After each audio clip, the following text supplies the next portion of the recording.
বিশ্বাস করেন কিয়ামতের আগে একদিন এক রাতের মধ্যে এই কোরআনের সব পাতাগুলো আল্লাহ তুলে নেবেন আসমানে।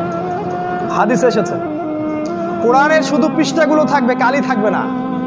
এটা শেষ জামানায় হবে সামনে। তিনি আরো বলেছেন যে এই কোরআন পরকালে হয় এই উম্মার পক্ষে সাক্ষী দিবে অথবা বিপক্ষে সাক্ষী দিবে। এই কোরআন কথা বলবে কাল কিয়ামতের মাঠে, বলবে যে আমাকে সে তেলাওয়াত করে নাই, আমাকে গবেষণা করে নাই।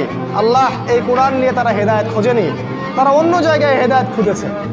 আর কোরআন যার বিপক্ষে সাক্ষী দিবে কেউ কখনো তাকে জাহান্নাম থেকে বাঁচাতে পারবে না।